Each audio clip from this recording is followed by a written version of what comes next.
Hello, good evening everyone. मैं doctor Swati Sharma English सूत्रा में आप सभी का स्वागत करती हूँ। और आज मैं आप लोगों के लिए जो सबसे पहले लेकर आई हूँ, एज ऑफ मिल्टन है। और मेरे पीछे आपको दिख रहा होगा कि ये हमारा एक बैच जो है यूपी टीजीटी का लिटरेचर प्लस ग्रामर का है। बैच स्टार्ट हो चुका है। और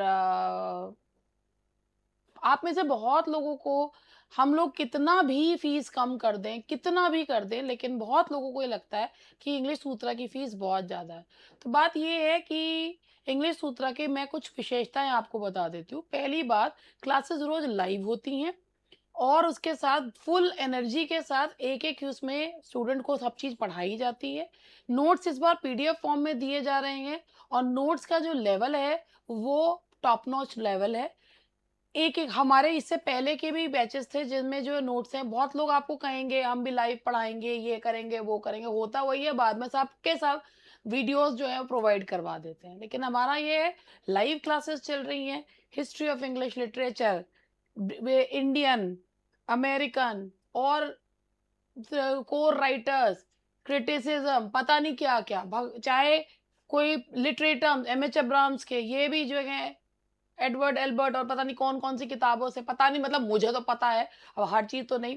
और वो सारी चीज़ जो है वो स्टूडेंट्स को प्रोवाइड कराई जाती है। लेकिन बात क्या होती है, मैं आपको एक सिंपल सी चीज़ बताती हूँ, हमारे साथ हम इंग्लिश सूत्रा जो हमारी जो टीम है 2 लोगों की और हमारे जो स्टूडेंट्स हैं, वो व्हाट्सएप ग्रुप वगैरह में एक्टिव रहते हैं। बट रेयरली इट हैपेंस कि अगर कोई कुछ बोल रहा है तो वो उस पे कुछ कमेंट करते हैं। लेकिन और जगहों के रहते हैं कि वो चाहे वो है उनके स्टूडेंट्स बहुत ज़्यादा बताते हैं। हमारे साथ ये होता है, अगर किसी ने पूछा कि भई कितनी फ़ीस है, क्या है? बता दिया ज़्यादा है, तो लोग एक एक इमेज बना लेते हैं कि इंग्लिश सूत्रा की फ़ीस ज़्यादा है, तो हमें वहाँ जाना ही नहीं है। बात ये है कि आप लोग सबसे पहले ना एक बार ये देखिए कि इंग्लिश सूत्रा वाली मैडम को पढ़ाना भी आता है या नहीं, तो उसके लिए कुछ बहुत सारे लेक्चर्स जो हैं वो फ्री दे जो है ना, ओपन फॉर ऑल हैं। बहुत सारे लेक्चर्स ऐप पर लाइव क्लासेस के ओपन है, तो आप देख सकते हैं, वहाँ पे जज कर सकते हैं कि मुझे पढ़ाना आता है या नहीं आता है, मैं लाइव में कैसे पढ़ाती हूँ। तब उसके बाद आप निर्णय ले सकते हैं कि आपको पढ़ना है या नहीं पढ़ना है। बाकी इससे ज़्यादा मैं इस पे ऐड वैड कर नहीं रही हूँ, तो मुझे खुद ही नहीं अच्छा लगता ज़्यादा। आज जो मैं आपको पढ़ाऊँगी टाइमलाइन है, पहले एज ऑफ मिल्टन है एक्चुअली। एज ऑफ मिल्टन जो है उनके बारे में मैं आपको बताऊँगी। इसके डिटेल्ड नोट्स जो हैं वो आपको हमारे टेलीग्राम चैनल पे मिलेंगे। ये तो पॉइंट्स हैं। एज ऑफ मिल्टन के बारे में मैं आप लोगों को बताना चाहूँगी। जॉन मिल्टन की एज, ए प्यूरिटन एज, मिल्टन उस एज के रिप्रेजेंटेटिव पोएट थे। तो उस एज के मई नायक है, महानायक है उस एज के। तो 1630 से 1660 तक की एज जो है, भई देखिए 1630 जेम्स फर्स्ट जो है आप ये मान के भाई 1625 में जब जेम्स फर्स्ट की डेथ हुई, चार्ल्स फर्स्ट गद्दी पर आए, तो उसके मिल्टन का जन्म तो बाद में हुआ, 1608 में उनका जन्म हुआ।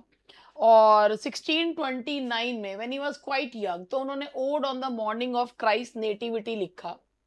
1608 में मिल्टन वाज बोर्न एंड बहुत कम उम्र में ode on the morning of Christ nativity के उन्होंने पोयम लिखी। और 1630 से 1660 एज ऑफ रेस्टोरेशन तक it this age is known as the age of Milton. 1632 में उन्होंने कंपोज करी हैं अलीग्रो एंड पेंसिलोसो। ये पोएम्स उनके, मतलब ये पब्लिश नहीं हुई थी उस नाम से, वो पब्लिश तो बाद में हुई हैं। और इसके अलावा अगर आप यहाँ पर ये देख रहे हैं, ये जॉर्ज हर्बर्ट की एक पोएम है। यहाँ लिखा है जॉर्ज हर्बर्ट्स अ टेम्पल, ये कलेक्शन है द टेम्पल। और इसमें जो है ना, इसमें जो पोएम्स है ना, वो पैटर्न पोएम्स कहलाती हैं। इन पोएम्स को कहा जाता है पैटर्न पोएम्स। जैसे इसमें एक ईस्टर विंग्स है, इसमें एक ईस्टर विंग्स करके एक पोएम है, और वो विंग की शेप में है पूरी। That is in the shape of wing, पूरी जो है वो विंग की शेप में ही जो है वो पोएम, मतलब ऐसे पोएम जो है इसे पैटर्न पोएम कहा जाता है। और ये टेम्पल उनके पोएम का कलेक्शन है। Commerce is the name of a mask. 1634 में ये मास्क हुआ था। मास्क होता था एरिस्टोक्रेसी के लिए, बेसिकली नोबल वैल्यूज को दिखाने के लिए, मॉरल वैल्यूज को दिखाने के लिए। 1637 में उन्होंने अपने मित्र जिसकी मृत्यु हुई थी डूबने से, उनको को समर्पित करके लिसिडस नाम की एलिजी लिखी। हालांकि ये एलिजी जो है, ये एलिजी कम और उनकी थ्योरी ऑफ पोइट्री ज्यादा है। 1642 English civil war begins, theatres close. 44 Areopagitica. और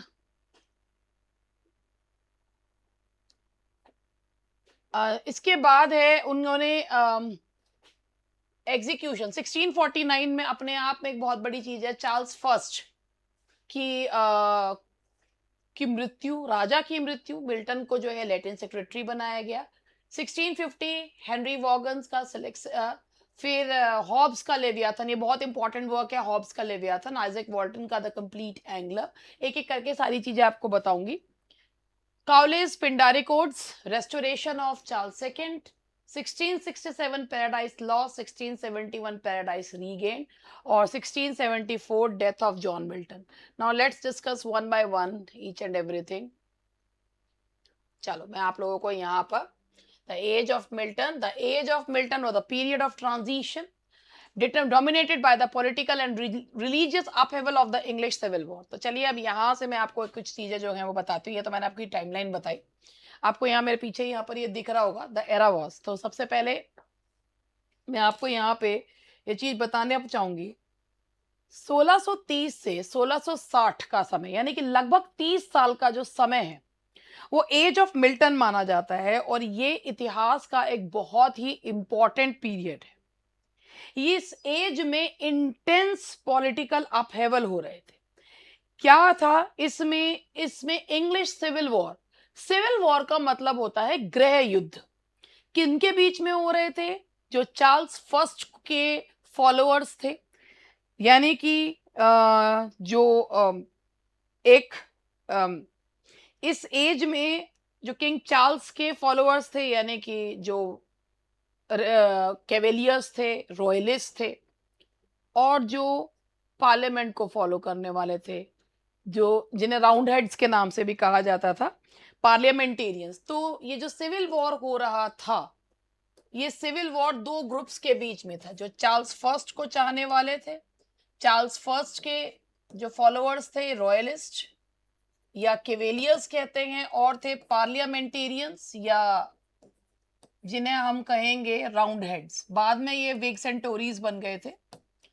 तो रॉयलिस्ट और पार्लियामेंटेरियंस के बीच में ये लड़ाई जो है वो चल रही थी। चार्ल्स फर्स्ट के सपोर्टर्स जो हैं और रॉयलिस्ट कहलाते थे, और बाद में चार्ल्स फर्स्ट की मृत्यु के साथ 1649 में चार्ल्स फर्स्ट, पहले चार्ल्स फर्स्ट को गिरफ्तार करा गया, फिर 1649 में उनकी हत्या की गई, और उसके बाद जब ओलिवर क्रोमवेल के शासन में जनता जो है वो अपने आप को महसूस तो यही कर रही थी कि आओ वी आर वेरी हैप्पी, अब हमें जो है राजा की राजा के एक तरीके से अत्याचार से मुक्ति मिलेगी, मगर ऐसा होता नहीं है। कॉमनवेल्थ का जो शासन था वो शुरुआत हुई, और इन इन इन इवेंट्स ने एक बहुत ही रेवोल्यूशनरी लिटरेचर को जन्म दिया। लिटरेचर, यहाँ जो ये लिटरेचर था ना, इसको एक और चीज बताऊं, this literature was a reaction. Milton ने भी जो अपनी शुरुआती पोयम लिखी हैं, चाहे अलीग्रो हो, पेंसिरोसो हो, कॉमर्स हो, वो ऐसा लगता है एलिजाबेथन फर्वो में लिखी है। लेकिन जब ये कॉमनवेल्थ का शासन आया, राजा के खिलाफ विद्रोह हुआ, तो जो लिटरेचर है वो समाज का आईना होता है। तो ये लिटरेचर जो है ना, ये एलिजाबेथन आइडियल्स के अगेंस्ट था। इसमें छोटी पोएम्स थी और इंटेलेक्चुअल प्ले थे। और इस पीरियड में पोएट्री से ज्यादा प्रोज इंक्रीज हुआ, पोएट्री जो है वो डिक्लाइन हुई। इस समय पे प्रोज राइटिंग, पता है प्रोज क्या होता है ना, प्रोज राइटिंग इंक्रीज हुई क्योंकि प्रोज लिखा जाता है दिमाग से, और पोएट्री लिखी जाती है इमोशन से या दिल से। And when you are happy from inside, और when you want to show your feelings, your true feelings, obviously then you compose poems. लेकिन ये एज थी इंटेलेक्ट दिखाने की, तो उसमें उन्होंने जो है prose writing, political pamphlets, religious sermons, philosophical treatises और ड्रामेटिक पोइट्री जो है उसका डिक्लाइन। इस एज को नाम दिया जाता है जॉन मिल्टन का, क्योंकि भाई जो उस समय का महानायक होता है उसी के नाम पे उस एज को नाम दिया जाता है। He was the genius that dominated that period 1630 till 1660, because he was the epitome of both Puritan ideals and Elizabethan ideals. He was the epitome, वो एक परफेक्ट एग्जांपल थे प्यूरिटन आइडियल्स के और एलिजाबेथन आइडियल्स के। Intellectual reasoning दिखाती। तो इसके अलावा जॉन मिल्टन के अलावा केवेलियर पोएट्स भी थे। जॉन मिल्टन के अलावा केवेलियर पोएट्स भी थे। ये केवेलियर पोएट्स, ये जो नाम आता है, ये कहाँ से आता है? केवेलियर पोएट्स होते तो राजा के दरबार, चार्ल्स फर्स्ट के सपोर्टर्स थे, ये केवेलियर पोएट्स थे। और इससे पहले इन इसी समय में जो एक ग्रुप जो बहुत तेजी से उभरा, वो था मेटाफिजिकल पोइट्री। ये बेसिकली ये जो पोएट्स थे, ये कंसीट, विट, इसके बारे में बताते थे। और इनके जो लीडर थे मेटाफिजिकल स्कूल ऑफ पोइट्री के, वो थे जॉन डन। जॉन डन जो है वो इस मेटाफिजिकल स्कूल ऑफ पोइट्री के लीडर थे। He was the leader of this metaphysical school of poetry. और ये जो मेटाफिजिकल पोएट्स थे ना, ये बहुत इंटेलेक्चुअल थे, फार फैचेड इमेजेस जिसे कंसीट कहा जाता है। खैर, काफी जब जब सिविल वॉर के बाद, जब सिविल वॉर, आप ये देखिए कि सिविल वॉर जो है,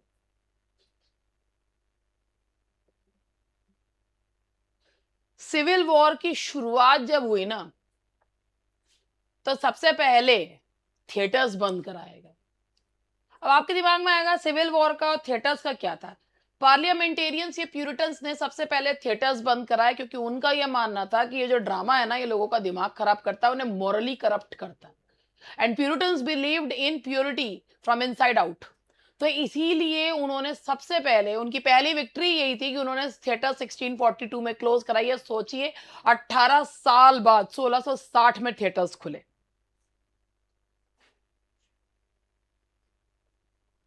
This era has been called the golden age of the English puppet due to the excellence of its sermon. इस एज में सबसे ज्यादा क्या था? इस एज में सबसे ज्यादा रिलीजियस sermons प्रोड्यूस करे गए। सोचिए कि what type of mentality,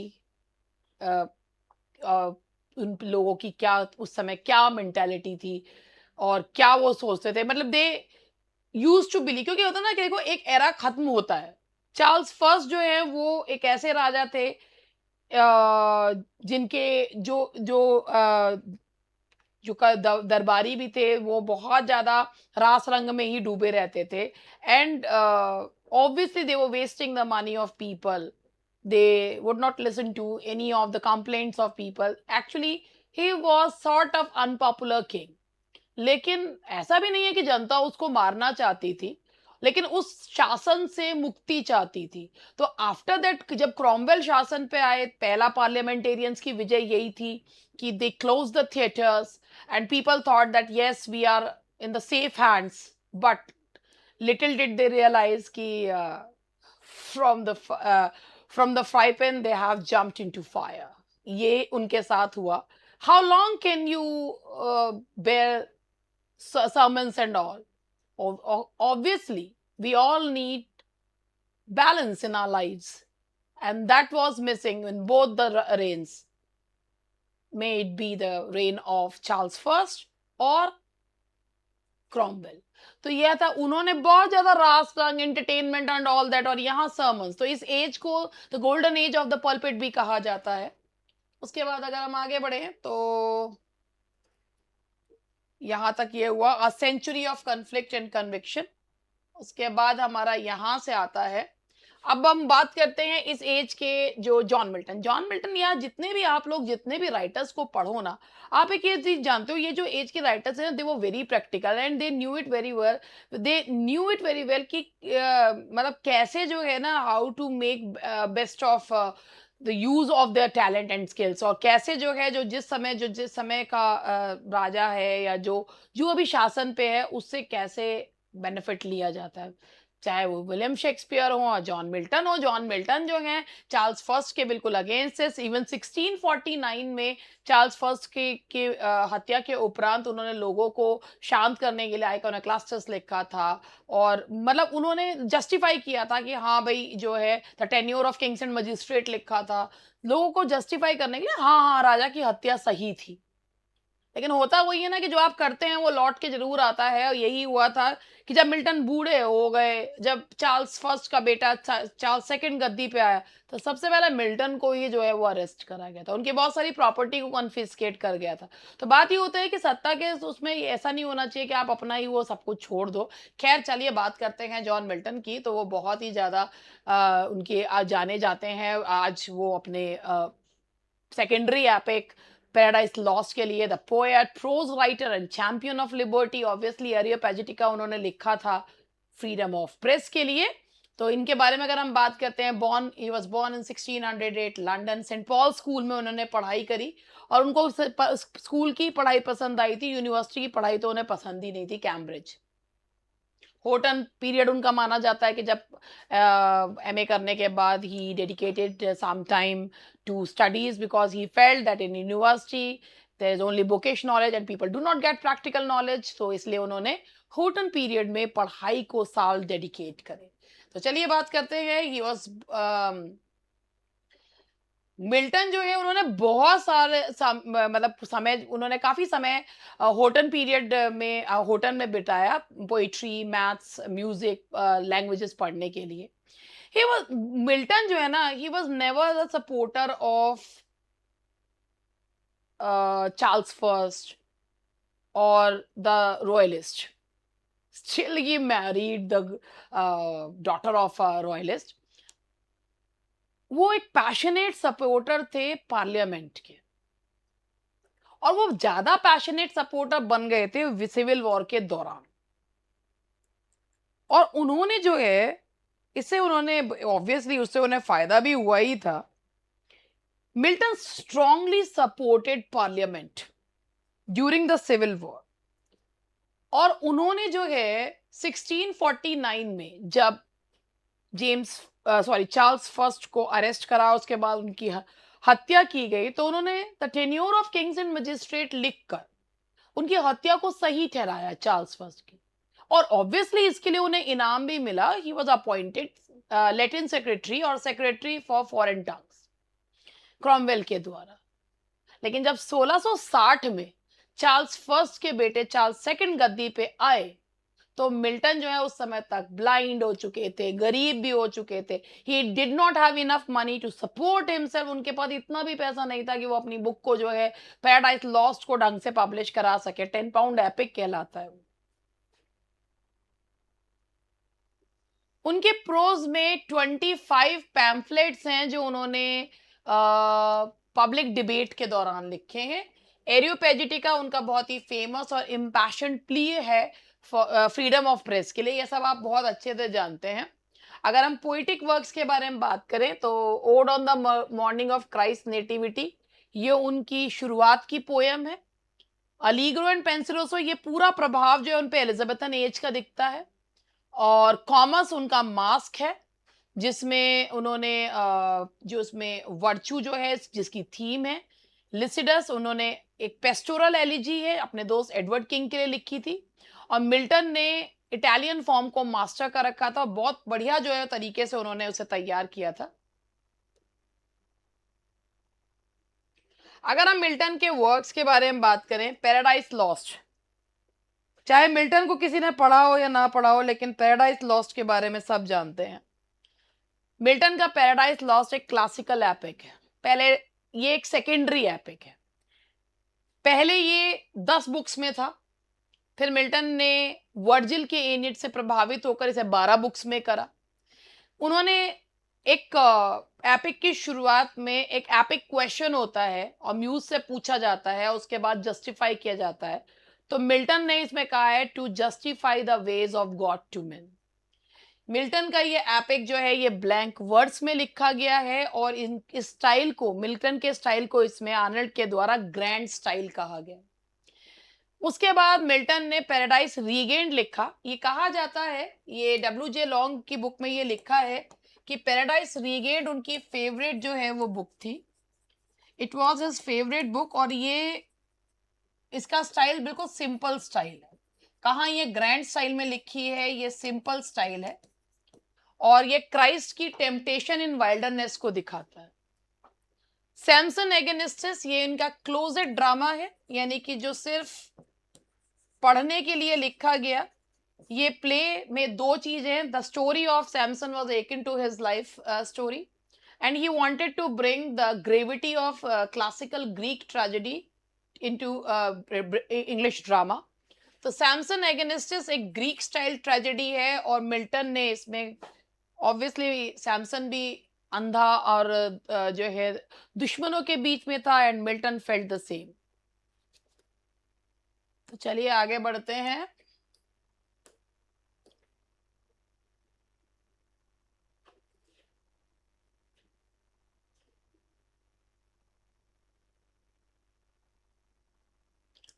अब मैं आपको यहाँ पे मेटाफिजिकल एंड केवेलियर पोएट्स के बारे में बताना चाहूंगी।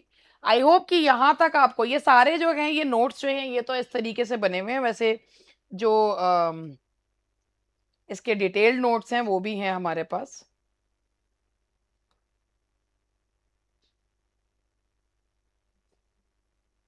अब मैं आपको मेटाफिजिकल पोएट्स के बारे में बताऊंगी। तो थोड़ा सा जो है मैं एक आप लोगों को बीच में कोई चीज जो है दिखाती हूँ। तो यहाँ पर मैं आपको थोड़ा सा जो है एक स्टूडेंट का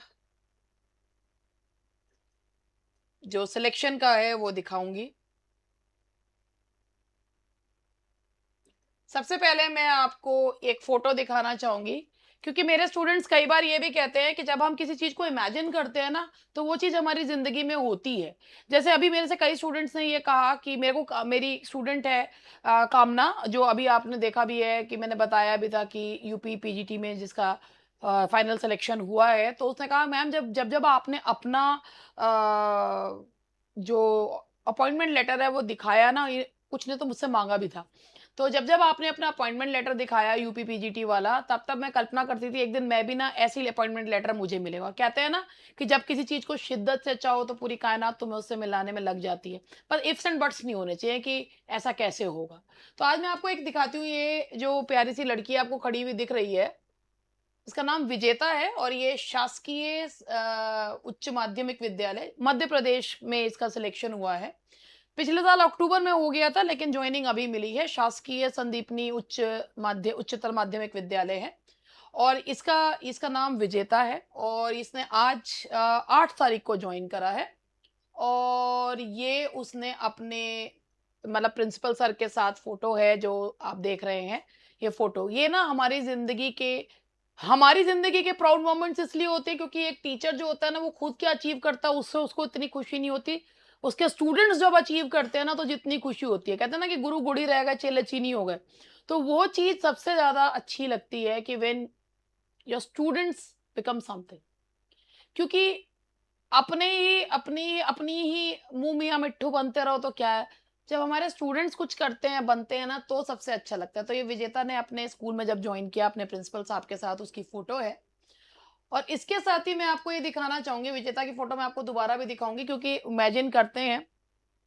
तो ये एक मैसेज है विजेता का। तो मैं आज का ही मैसेज है ये आपको दिखाती हूँ। विजेता सिंह का है, ऐप पर आया हुआ है। Good morning ma'am, I am so happy ma'am, आपको ये बताते हुए कि मुझे एमपी के छतरपुर डिस्ट्रिक्ट का government higher secondary school Isha Nagar allot हुआ है 3 जुलाई को, और कल 8 जुलाई को फाइनली मैंने अपना स्कूल ज्वाइन कर लिया। अब बस आपका आशीर्वाद और गाइडेंस की नीड कि मुझे जल्द से जल्द यूपी में भी जॉब मिल जाए। बस यही ड्रीम है, बाकी ऊपर वाले की मर्जी। पर मैम आप सच में बहुत अच्छी हैं। आपको देख के हमेशा मुझे मोटिवेशन मिला है। आपका कंटेंट हमेशा अपने में बेस्ट रहा है। आपकी जितनी तारीफ करूं उतनी कम है मैम। आप ऐसे हमेशा ऐसे ही हमें गाइडेंस देती रहें। मैंने यूपीटीजीटी दिया था, उसमें नहीं हुआ। कुछ दिन बुरा लगा, पर लगा आप कुछ नहीं कर सकते सिवाय आगे बढ़ के नेक्स्ट एग्जाम की प्रिपरेशन करने के अलावा, और उसमें हमें आपकी ज़रूरत होगी। आप बस हमें ऐसे ही पढ़ाते रहें। मैंने सोचा हुआ था कि जब स्कूल ज्वाइन कर लूँगी तो आपको बताऊँगी। आज फाइनली वो दिन आ गया। You are the best ma'am. अब आप सोच रहे होंगे मध्य प्रदेश वाले में मैं इसको क्यों दिखा रही हूँ, तो मैं आपको इसका मैसेज इससे पहले वाला भी पढ़ के ज़रूर सुनाऊँगी, क्योंकि ऐसे ही करे कोई और क्रेडिट ले लूँ मैं, ये काम मैं नहीं करती हूँ। और मैंने उससे पूछा है कि क्या मैं तुम्हारी फ़ोटो और वो दिखाऊँ यूट्यूब पर? तब मुझे जो है विजेता की जब परमिशन मिली, तब मैंने दिखाया। ऐसा थोड़ी ना होता है कि स्टूडेंट किसी का और क्रेडिट हम ले लें। ये तो मेरे उसूलों के बिल्कुल खिलाफ है, मैं तो अपने ही स्टूडेंट्स का ना लेती।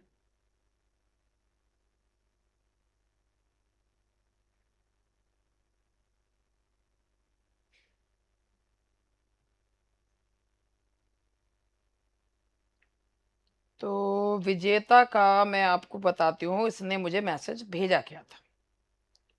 विजेता ने मुझे मैसेज भेजा था जब 3/10/2025 को इसका मैसेज आया था। Good afternoon ma'am, I want to tell you that I got selected in merit list of MP TGT grade second mains exam, और जो आपने हमें यूपी टीजीटी के लिए पढ़ाया था, वो गाइडेंस और मेंटोरशिप में इसकी वजह से मैंने ये एग्जाम निकाल दिया। Your teaching of grammar helped me a lot. Teaching of grammar, बहुत लोगों को लगता है मेरे को ग्रामर पढ़ानी नहीं आती। अब लगता है तो लगता रहे। Your teaching of grammar help me a lot, I am so grateful to you. और मैं I really want say thank you from the bottom of my heart. ये इसने 3/10/2025 को मुझे मैसेज किया था। तो मैंने यहाँ दिखाया नहीं था, क्योंकि मैंने कहा जब जब ज्वाइन कर ले तब। Thank you so much ma'am, रुकना नहीं है मैम, मुझे बहुत कुछ करना है, बस आपका आशीर्वाद बना रहे और भगवान ने चाहा तो बहुत आगे जाना है मैम। आपके रिप्लाई का वेट कर रही थी, बहुत अच्छा लगा आपने मुझे रिप्लाई दिया, आप हमेशा हमें ऐसे ही गाइड करते रहे। नहीं, मैंने परसों ही यूट्यूब पर भी दिखा, मतलब दिखा दिया, मैं खुद भूल गई हूँ। It's all because of you ma'am, आगे भी आपको प्राउड फील कराने की पूरी कोशिश करूंगी। और आज उसने मुझे ये मैसेज भेजा है। तो बेसिकली तैयारी तो करी थी यूपी टीजीटी की, लेकिन तैयारी जब आप ढंग से करते हैं ना, तो आप कोई सा भी एग्जाम निकाल सकते हैं, केवल ये दिखाने के लिए। And again I want to show you this photograph. बहुत सारे लोग इस चीज की कल्पना करते हैं कि काश हम भी एक दिन ऐसे ही खड़े हों और अपने प्रिंसिपल अब ज्वाइन करें इस तरीके से। तो ये ना, जो आप एक इमेज बनाते हैं, वो इमेज कहीं ना कहीं तो वो इमेज जो है ना आपको फलीभूत होती ही है। एंड दिस ब्यूटीफुल गर्ल, और ये जो है अपने उसमें है। और जब कहते हैं ना कि जब आप कामयाब होते हैं तो वो खूबसूरती आपके चेहरे पे अपने आप दिखती है। And this is the girl, she is extremely beautiful. बहुत सुंदर हो विजेता तुम। और ये देखिए, ये तो जो है आप देख ही रहे हैं, फोटो थोड़ा बड़ा करके आपको दिखा देती हूँ।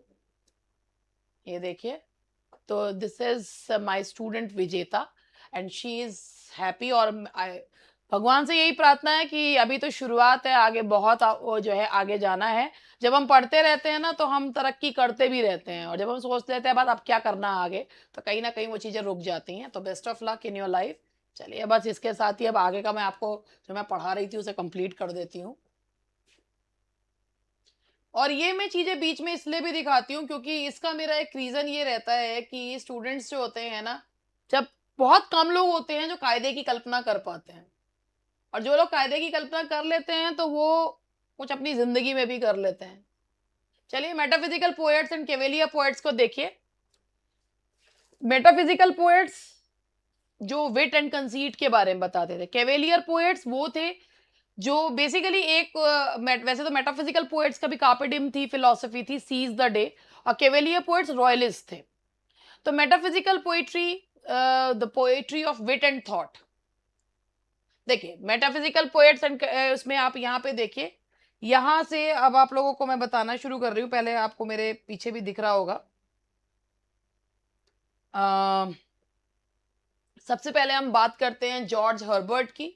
इनका कलेक्शन है द टेम्पल। ये इनकी पोएम्स ना पैटर्न पोएम्स होती हैं, जैसे ईस्टर विंग्स जो मैंने अभी विंग्स की उसमें बताया था। जॉर्ज हर्बर्ट की जो कलेक्शन है टेम्पल, विंग्स की शेप में, इन्हें पैटर्न पोएम्स कहा जाता है। विंग्स की शेप में पोएम लिखी गई है। रिचर्ड क्रॉशा, इन्होंने सिर्फ रिलीजियस पोएम्स लिखी हैं। Fire, fervour, sensuous. और इसके बाद है हेनरी वॉगन। इन्होंने सिलेक्ट सेंटिलियंस सेंटिलियंस जो है लिखा है। और इनके जो है nature as a reflection of divine beauty. उसके बाद हैं, नेक्स्ट हैं हमारे थॉमस कैर्यू, जो इन्होंने कैरे थॉमस कैरे सॉरी। और इन्होंने, ये हालांकि केवेलियर पोएट्स में आते हैं, मगर इन्होंने बहुत लैंग्वेज, इनकी बहुत एलिगेंट लैंग्वेज है। और इसके बाद आते हैं हमारे अब्राहम काउले, आपने इनका नाम सुना होगा, जिनमें जो है इर्रेगुलर ओड्स जो हैं, काउलियन ओड्स जो दिए हैं। अब्राहम काउले, और ये इन्होंने इन्होंने एक नई पोएटिक फॉर्म लाए थे, इर्रेगुलर पिंडारिक ओड्स जो हैं। एंड्रयू मार्वेल, एंड्रयू मार्वेल जो है, इनका नाम आपने सुना होगा, कार्pe diem फिलॉसफी, एंड्रयू मार्वेल। और इनकी बहुत ही फेमस पोयम है टू हिज कोय मिस्ट्रेस, जो कार्pe diem फिलॉसफी पर आधारित है। कार्pe diem का मतलब होता है सीज द डे, जियो तो हर पल ऐसे जियो जैसे कि आखिरी हो।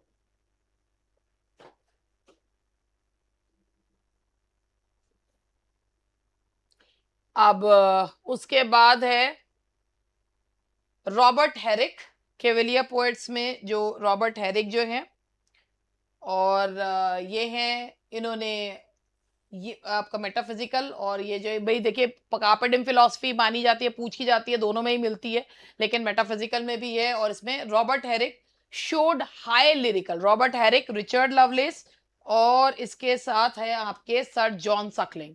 ये बहुत ही ज्यादा इन्होंने हाई नोबल नंबर्स एंड हेस्पेराइड्स लिखा है। रिचर्ड लवलेस ने सिंपल लव लिरिक्स लिखी हैं, टू एथिया फ्रॉम प्रिजन, और सर जॉन सकलिंग ने लिखी है, ये एलिगेंट एमेच्योर थे। सर जॉन सकलिंग के लिए कहा जाता है, ऑफन डिस्क्राइब, इनके लिए ये एक टर्म जो यूज की जाती है, एलिगेंट एमेच्योर। बहुत ही एफर्टलेसली ये लिखा करते थे। तो ये था इनका, ये हमारे इस एज में मेटाफिजिकल और केवेलियर पोएट्स। एंड लास्ट है इसमें जो हमारा इस एज का है, प्रोज एंड ड्रामा। सबसे पहले आप लोग प्रोज एंड ड्रामा में देखिए, इसमें इस एज में मैंने आपको अभी बताया था कि इस एज में प्रोज बहुत तेजी से उभर के आया था। तो सबसे पहले है सर थॉमस ब्राउन, और उन्होंने जो है बहुत लेटिनाइज्ड डिक्शन यूज किया है, ही यूज्ड लेटिनाइज्ड डिक्शन। और इनका अर्न बोरियल जो है वो मास्टरपीस है। इसके बाद ये आपने एक हॉब्स के लेवियाथन का नाम आपने सुना होगा। लेवियाथन में बेसिकली उन्होंने कहा है, he argued for a powerful central government capable of maintaining peace. He argued for a powerful central government capable of maintaining peace. Thomas Hobbes का बहुत ही फेमस वर्क है Leviathan. Jeremy Taylor, the literary divine, अगर आपने Jeremy Taylor है क्या, ये बिल्कुल बहुत ही ज्यादा इनका भी मिल्टॉनिक, मतलब ऐसा मानिए जैसे जिस तरीके का लेटनाइट स्टाइल मिल्टन का था, ऐसा ही जेरेमी टेलर का है। कि अगर आपको जेरेमी टेलर को समझना है तो आपको मिल्टन पढ़ा हुआ होना चाहिए, only then you will be able to understand Jeremy Taylor. Holy living and holy dying. और उसके बाद Thomas Fuller, the worthies of England लिखा है इन्होंने, historical scholarship with wit humour. और एक ये आइजैक वॉल्टन का बहुत ही फेमस वर्क है, द कंप्लीट एंगलर। इसमें इन्होंने simple artless art of fishing और इसके बारे में, कंट्री लाइफ के बारे में बताया। अगर हम ड्रामा के बारे में बात करें तो फिलिप मैसिंगर, इन्होंने जो है, इनका एलिजाबेथन ड्रामेटिक स्पिरिट देखने को मिलता है। जॉन फोर्ड की है द ब्रोकन हार्ट, और हीरोइक कपलेट। इस समय पे हीरोइक कपलेट जो बीच में बिल्कुल ही यूज होना बंद हो गया था, दोबारा से इस समय पे यूज होना शुरू हुआ है। इसके बाद की एज में पोप ने उसे यूज भी किया है। तो हीरोइक कपलेट जो है उसका यूज हमें देखने को मिलता है, 2 लाइन का स्टेंजा, जिसमें दोनों लाइन जो होती हैं उसमें आयम्बिक पेंटामीटर होता है, 10 सिलेबल्स होते हैं, और क्लोज या रन ऑन कपलेट्स होते हैं। तो हीरोइक कपलेट दोबारा से उठना शुरू हुआ था। और किनके वर्क्स में देखने को मिलता है, वॉलर, डेनम एंड काउले। ठीक है जी। तो ये these are some of the features of the age of Milton. And tomorrow I am going to discuss the questions. क्योंकि अब ये है ना कि भाई, जो भी हिस्ट्री ऑफ इंग्लिश लिटरेचर इसलिए पढ़ रहे हैं, अगर मिल्टन को पढ़ रहे हैं तो मेटाफिजिकल भी पढ़ो, केवेलियर्स भी पढ़ो, वैसे तो पढ़ाए जाते हैं, अब भगवान जाने वो क्या पूछे, मगर आप सब पढ़ो। ठीक है जी। That's all for today. Bye bye.